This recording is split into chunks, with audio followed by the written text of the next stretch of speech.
The issues and threats that Canada faces are starting to all become all the more clearer. Brian Lilley of The Sun doing the Lord's work, going down south of the border to have conversations with people who have a say or have some impact on decisions that are being made down south of the border, or have some insight into how things are operating, how things are run. And these are good, solid interviews, and Brian Lilley is getting some good information and getting more of a clearer view of where the Americans are coming from, where Trump is coming from, and as Canadians, we need to stop being offended as we love being offended, and we need to start seeing what's happening beyond our borders and how our borders are actually going to start shrinking. And it's an idea that is perplexing and, quite frankly, outrageous to so many.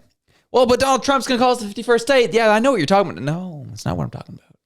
I'm talking about Russia. I'm talking about China. I'm talking about how they're encroaching on our borders north of us. And Trump is seeing this and seeing that the Canadian government is doing nothing about it. And Poilievre did address this in one of his addresses when he up to Iqaluit last week, where he said, we're going to build a new base here. We're going to make sure we have permanent Canadian soldiers up here. We're going to address this issue that we're seeing in terms of the actions that we will take as hostile from China and Russia. That's why we're going to build more icebreakers. That's why we're going to put more of a presence up here. Like, these are the conversations that are starting to happen, which is good. But I'm going to move more towards a conversation that Brian had with a man named Steve Bannon. If you don't know who Steve Bannon is, he is a political strategist, right-wing Republican. And, but, you know, he's done a swath of things in his life. Investment banker is another one. But he had a role as the White House's chief strategist in Trump's first term. So he has a bit of an idea and a lens to how Trump operates and how he works.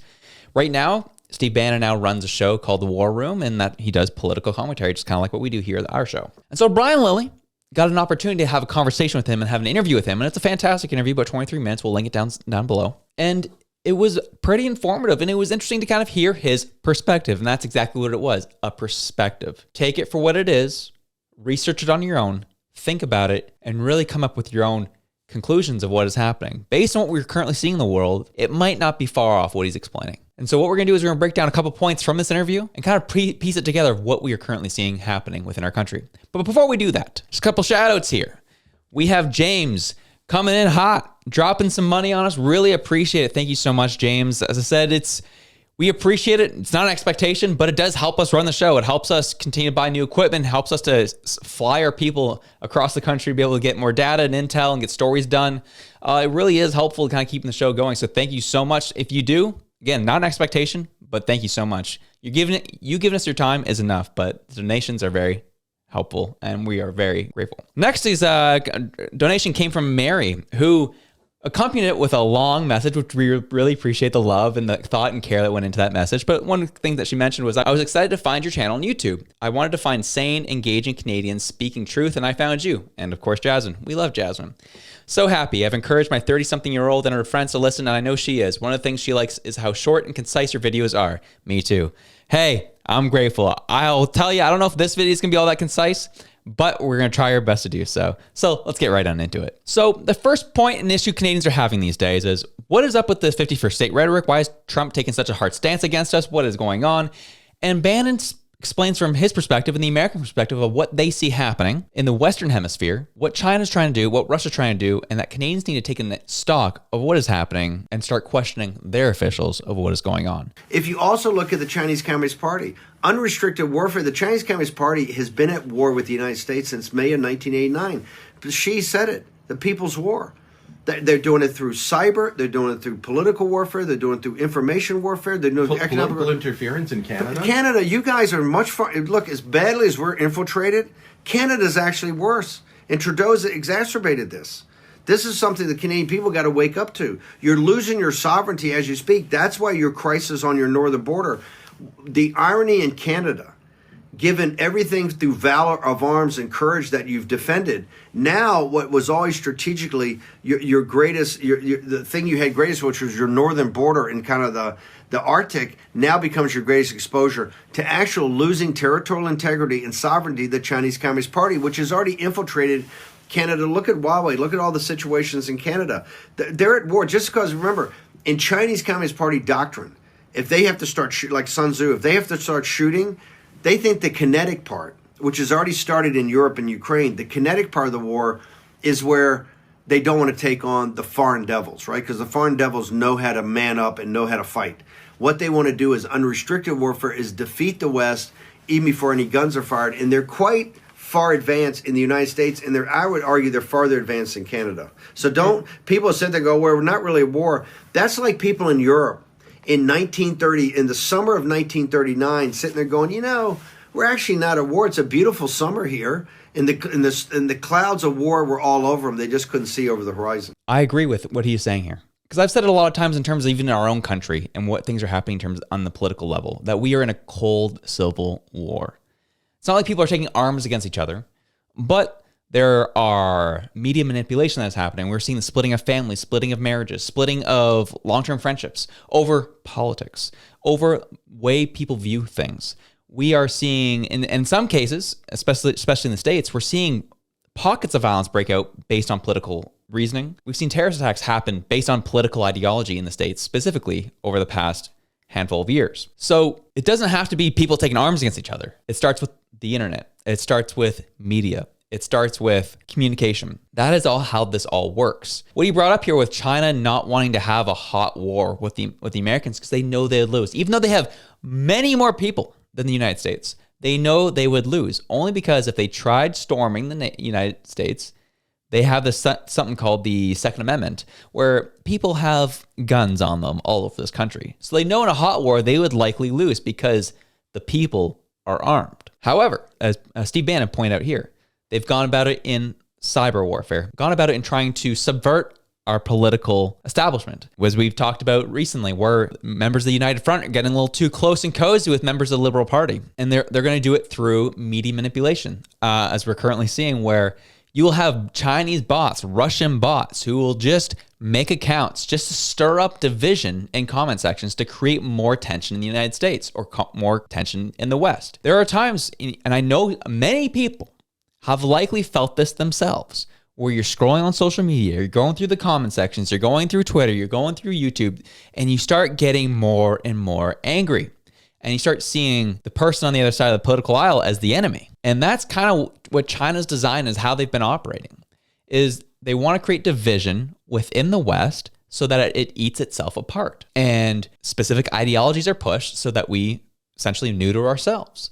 That is essentially what we're seeing, what has been happening in real time. Why I think Donald Trump's been taking such a huge stance in trying to bolster the military, trying to bolster masculinity. People have been talking about this a lot. This was under the Biden administration, I remember. They did the comparison of what a Russian, and I believe they took a Russian and a Chinese military commercial looked like versus what a military commercial looked like in the United States at the time. Night and day difference. China and Russia was all about masculinity, being tough, taking bombs, shooting. It was all about traditional masculine behavior and roles. Whereas the American commercial was a little more about inclusiveness and what the color of your skin was, what your gender was, what your sexual orientation was. Like, that was the issue. And that is kind of what the night and day difference was. And it's not a mistake. We have been seeing this happen and our culture subverted for quite some time now, but it's only been fast-tracked because of social media and technology. But the one thing you got to think about with China is they are a very, very, very old nation.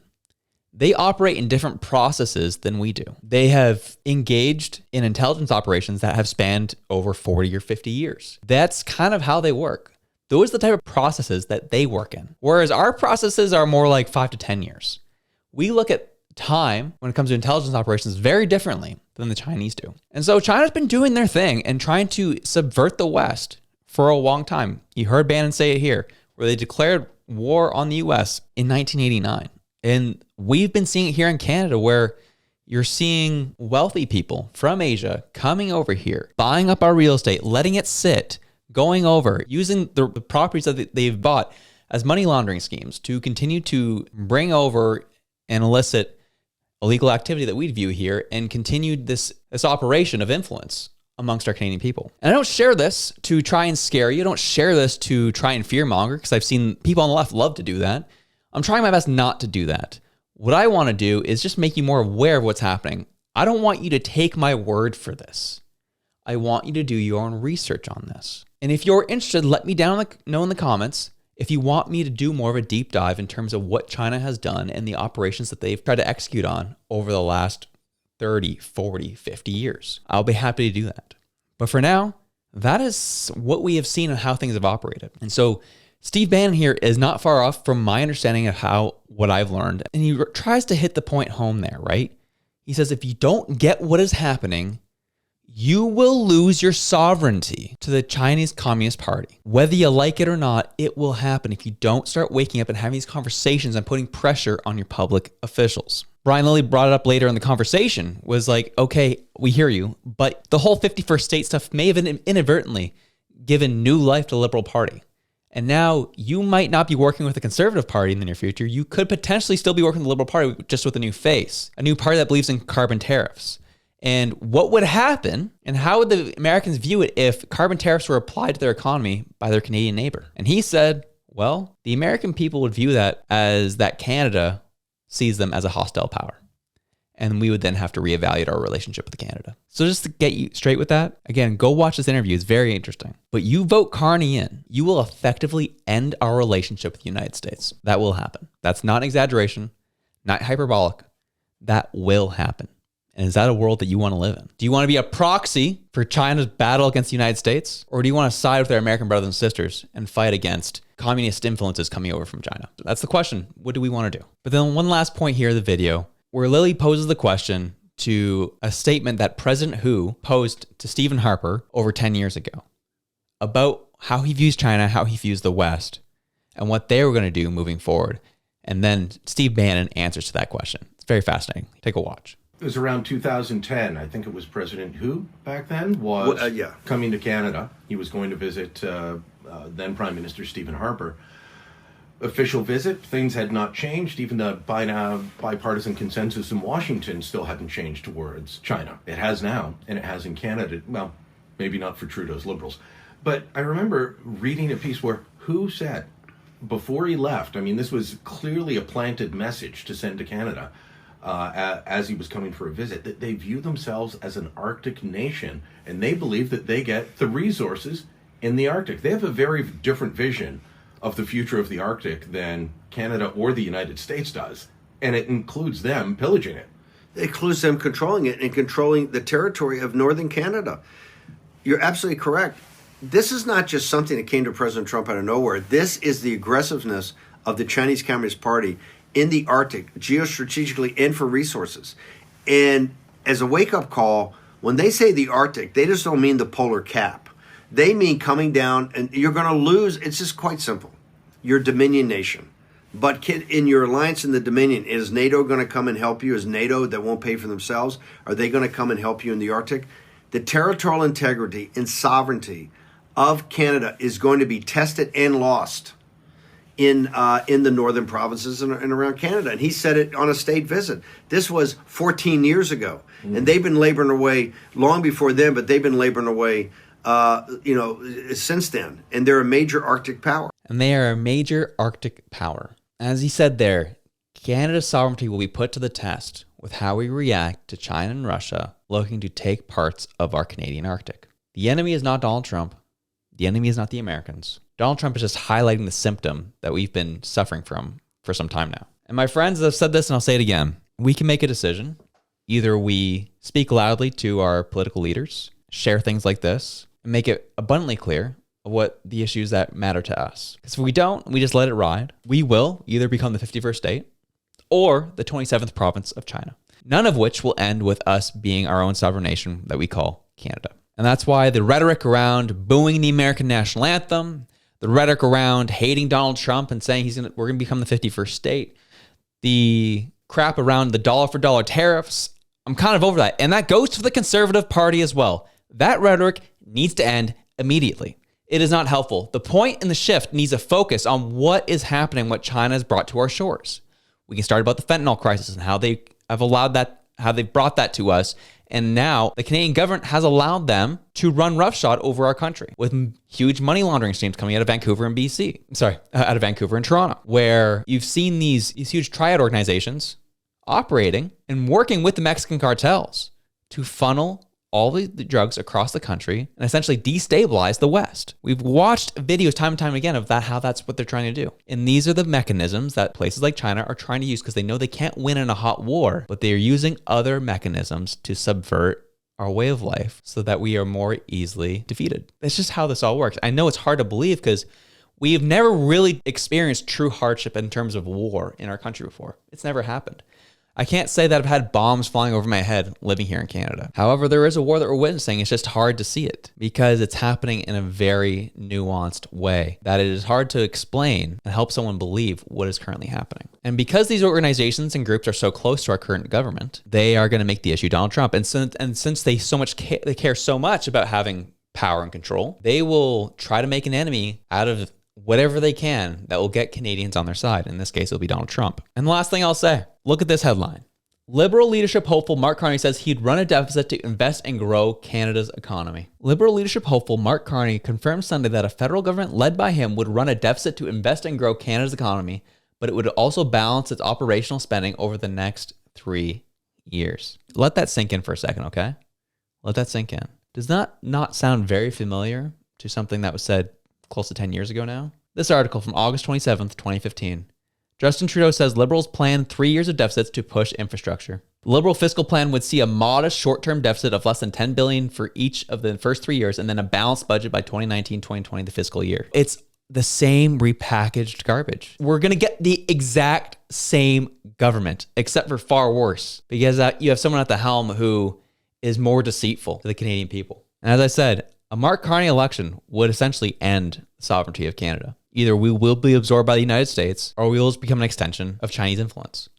Not saying China's going to come over here and take over. That's not what I'm saying. But because of the influence that China's had on our government and currently has in different institutions within our country, especially with illegal drug smuggling, we will just become a state of Chinese influence. That's just the reality. That's not to fearmonger. That's not to try and be hyperbolic to get clicks and views. That is what we're facing, and that is what is happening. So I suggest go watch the interview with Steve Bannon. I think it's very fantastic. I think Brian Lilley did a great job interviewing him. And look into some of the intelligence operations that China has operated within the United States and in Canada. And then you'll see why Trump is taking this so seriously and why he's being so hard on Canada. Have yourselves a good one. I'm out.